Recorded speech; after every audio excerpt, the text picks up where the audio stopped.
All right, so you've heard of flipping phones, you've heard of folding phones, but technology never slows down. So welcome to a phone with both. The world's first tri-fold phone. This is the Huawei Mate XT is what it's called. So I'd heard about this thing. I'd seen some videos online, but it's also a Huawei phone, so it's China only. So knowing that I'm never going to daily drive it, I didn't want to get too caught up, but it's so interesting. I just had so many questions. What is it like to use? What are the creases like? What are the trade-offs? How hard is it to carry a triple folding phone? What the case is like? Why is it called a trifold when it only technically folds twice? I need answers. So I was like, all right, I need to get my hands on one. I reached out to Dbrand and asked, can you guys get me a contact where I can buy one? And I never asked questions, but they're always able to pull it off, and they did. So I spent the money, I imported the thing, and now I can give you a tour of the trifold experience. So let us start with just when it's closed, right? When it's closed, you have a pretty reasonable 6.4-inch sized phone. Well, reasonable from the front anyway. If you're just looking at it, using it, the screen gets plenty bright. It is 90 hertz. And then somehow the bezels are pretty thin and even all the way around. The top and the bottom, the left and the right. And actually, of course, the right side is the screen curving around the edge. So the software appropriately creates a fourth bezel to match. And it looks honestly more like a normal phone than a lot of the other foldables out there. So then using it, you pretty quickly feel that it is thicker than a normal phone. But what's crazy is each of these slices individually is ridiculously thin, about 4 millimeters. So in total, they add up to 13 millimeters thick when it's closed, which would be pretty thick if it was a slab phone, but that's actually about the same as a lot of the other single folds, like the Z Fold 6. So then the power button / fingerprint reader combo button and the volume buttons on the right side here, they're pushed a little bit back of the center. Not the end of the world, totally usable.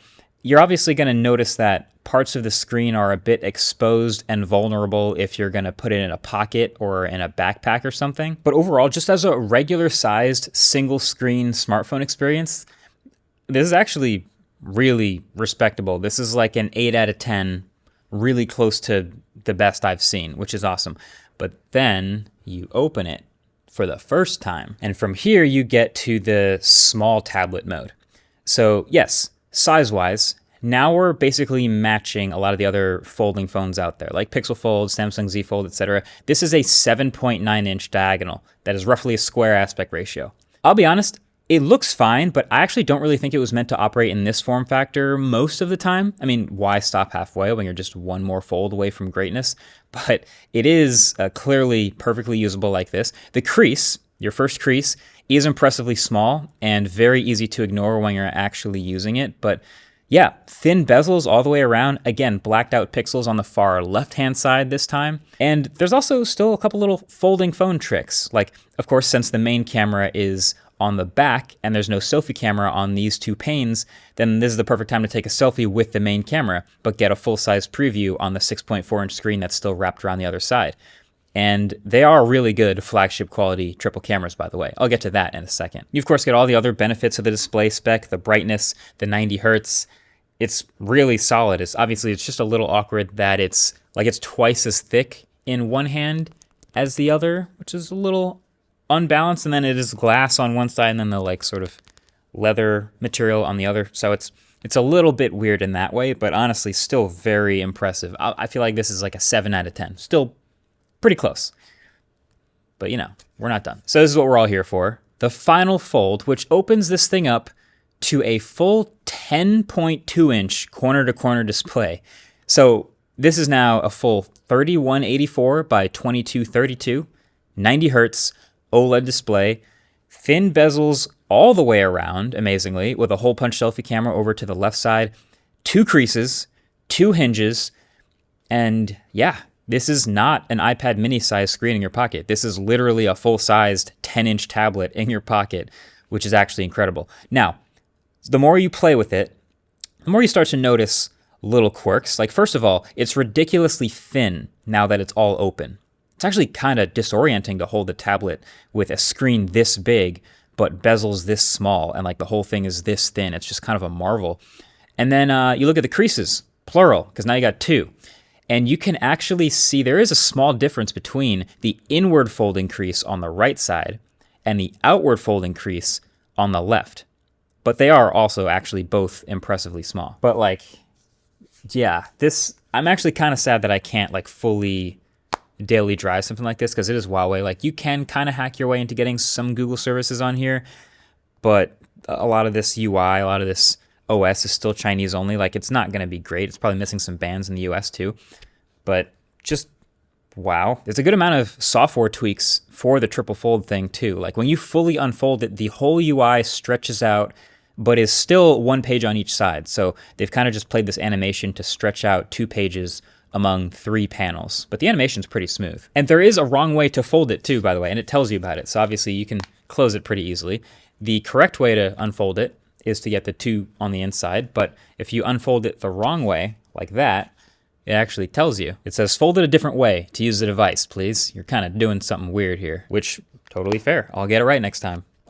You kind of have to, there is a little learning curve to accordioning quickly every time, but yeah, this has to be a 10 out of 10. I mean, there's the fact that I'm able to fit look at the size of this, a 10-inch display reasonably in my pocket. That by itself is something that no other device can do. So I gotta love that. Another question I had early when playing with this is, I mean, people put cases on every phone. What are cases for this phone like? Turns out it does come with a case in the box, which is this thing. And so really it's just one back piece of the phone that it can protect when it's fully closed. So this case snaps onto the back of the phone like this, and then protects also a little bit of the exposed screen on the side. So it makes sense. They don't want to get any debris in there.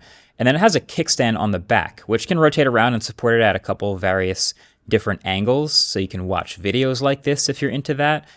And it can also rotate out of the way to expose the wireless charging coils, because it turns out this phone also has wireless charging.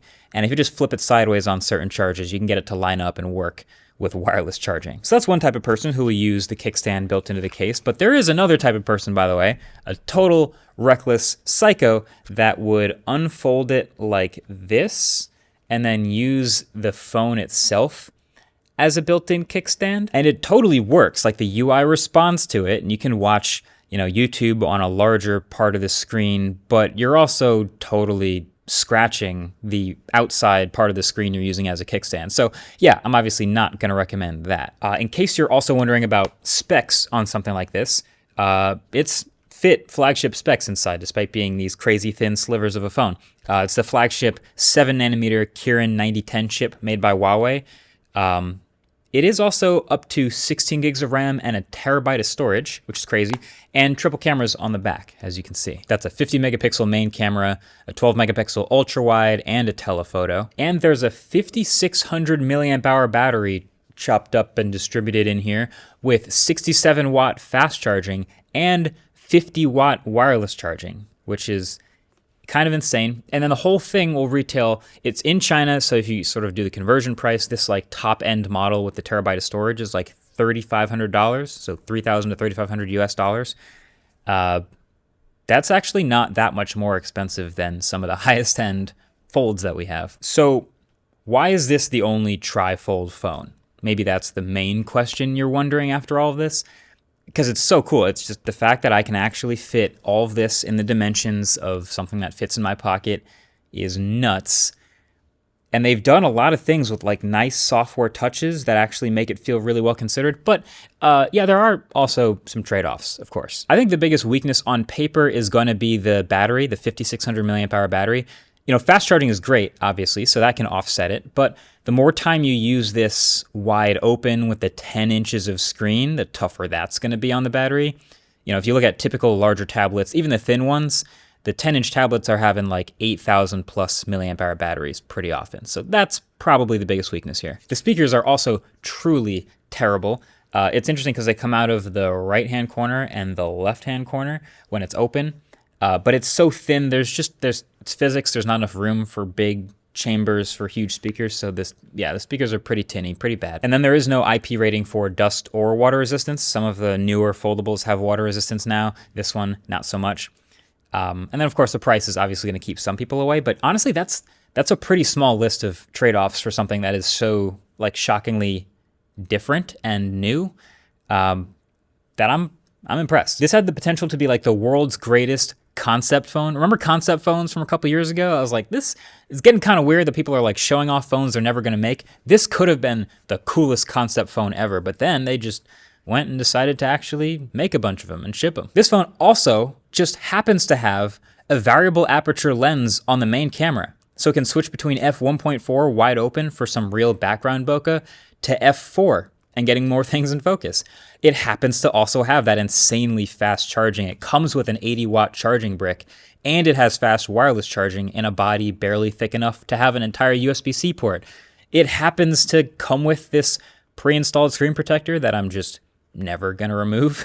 It's crazy. There's just so much going on here that in this world of so many phones just being, oh, all phones are the same these days, it's just a little different from last year, not a whole lot has changed. I gotta hand it to projects like this. This is just insane. They didn't have to go this hard. They didn't have to go this hard, but they did. Thanks for watching. Catch you guys in the next one. Peace.